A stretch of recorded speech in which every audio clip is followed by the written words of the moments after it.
আচ্ছা, এখন যেটা হয়েছে যে আসলে দুটোই তো আমার কাজ। যেহেতু বিজনেস প্রতিষ্ঠান দিয়েছি এবং আমি একজন চলচ্চিত্র অভিনেত্রী, সে অনেক বছর ধরে কাজ করছি। আমার কাছে মনে হয় যে দুটোর সাথে না একটা কি বলে মেল বন্ধন আছে। একজন অভিনেত্রী হিসেবে এবং পার্টনার বিজনেসের সাথে একটা মেল বন্ধন আছে, যার জন্য আমার খুব একটা প্রবলেম হয় না। বিশ্বাসকে নিয়েই তো আসে, আর কাউকে নিয়ে তো আসে না। তো বিশ্বাস যেমন পার্সন, তারা সারাক্ষণ উপবিশ্বাসকে নিয়ে ভাবে অভিষেক কোথায় যাচ্ছে, কি খাচ্ছে, কি পড়ছে, কোনটা ভালো লাগছে, কোনটা মন্দ লাগছে। যেহেতু আমাকে এত ফলো করে, তা আমাকে নিয়ে বলা, আর এটা আমি এনজয় করি। ভীষণ ভালো লাগছে আসলে, তখনই তো সার্থকতা আসে।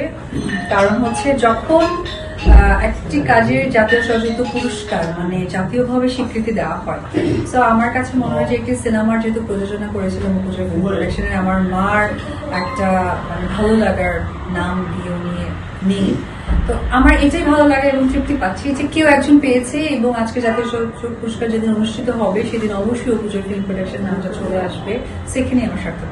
না আসলে পারফরমেন্সে ভালো লাগা এটা অবশ্যই আমি সমস্ত আর্টিস্টকে দিয়েই বলবো যে সব কাজ কিন্তু তারা তাদের বেস্টটা দিয়েই দেয়।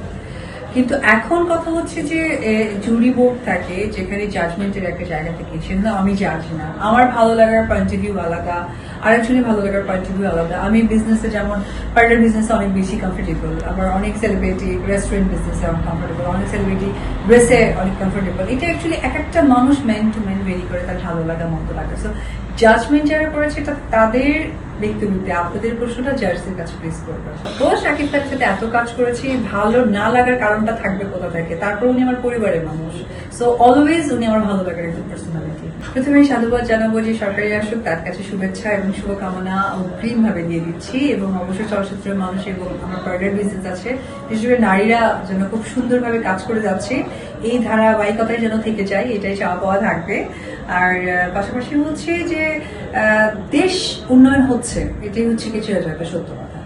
আপাতত হ্যাঁ, এটা খুব সুন্দর একটা কোয়েশ্চেন। এখন আপাতত প্রযোজনা সংস্থায় কোনো কাজে আমি ইনভেস্ট করছি না।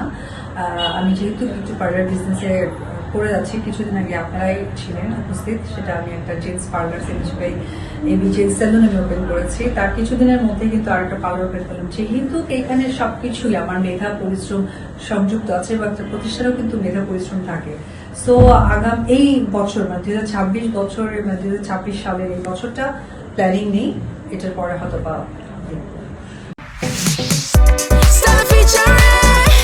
Next level, well done, side by side, free.